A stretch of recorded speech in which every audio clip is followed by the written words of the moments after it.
Hello teachers, welcome back to help for teachers YouTube channel. दोस्तों, महाराष्ट्र सरल student portal के अंदर संच मान्यता टैब में एक नया अपडेट आया हुआ है। जिन स्टूडेंट्स का आधार वैलिडेट नहीं था, यानी इनवैलिड आधार था या फिर आधार ही अवेलेबल नहीं था, तो उन स्टूडेंट्स का आधार वैलिडेट ना होने का रीजन हमें बताना है। तो क्या है वो पूरा अपडेट, वो हम स्टूडेंट पोर्टल में लॉगिन करके देखते हैं।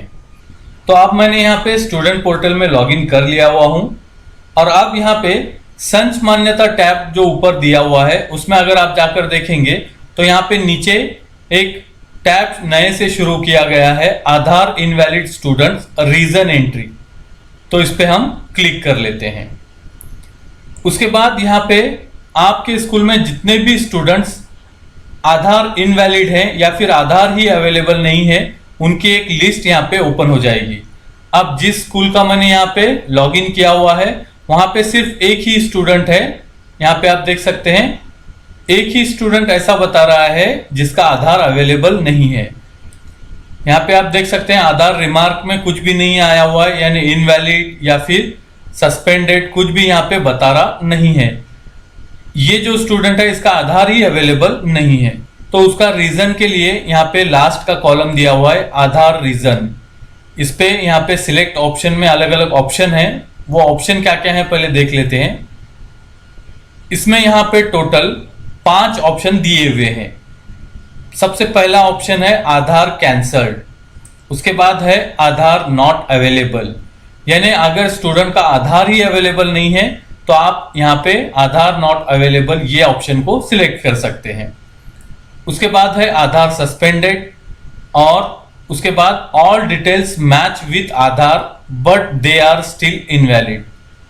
अब यहाँ पे ये रीजन उन स्टूडेंट के लिए आ सकता है जिनका आधार यहाँ पे बराबर है, आधार कार्ड के अंदर स्पेलिंग मिस्टेक भी नहीं है, डेट ऑफ बर्थ भी बराबर है, सब बराबर होने के बावजूद भी वो यहाँ पे वैलिड नहीं हो रहा है, तो उसके लिए आप ये ऑप्शन सिलेक्ट कर सकते हैं।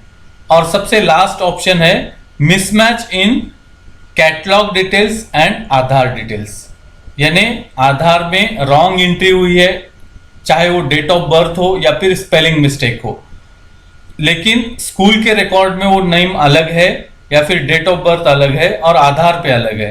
तो ऐसी केस अगर होगी तो यहाँ पे आप लास्ट का ऑप्शन सिलेक्ट कर सकते हैं। अब इस केस में इस स्टूडेंट का आधार ही अवेलेबल नहीं है, तो मैं यहाँ पे आधार नॉट अवेलेबल ये ऑप्शन को यहाँ पे सिलेक्ट कर लिया हुआ। अब उसके बाद हमें यहाँ पे नीचे सेव के बटन पे क्लिक करना है, आधार रीजन सेव सक्सेसफुली।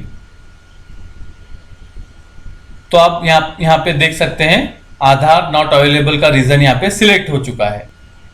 तो इस तरह से आप आपके स्कूल का लॉगिन करके एक बार चेक कर लीजिए, जितने भी स्टूडेंट यहाँ पे इनवैलिड आधार के होंगे तो उनके यहाँ पे रीजन आपको सिलेक्ट करना है। तो यही अपडेट आपको देना था। आई होप आप समझ गए होंगे और आगे इसी तरह के वीडियोस को देखते रहने के लिए सब्सक्राइब कीजिए हमारे चैनल को। Thank you for watching.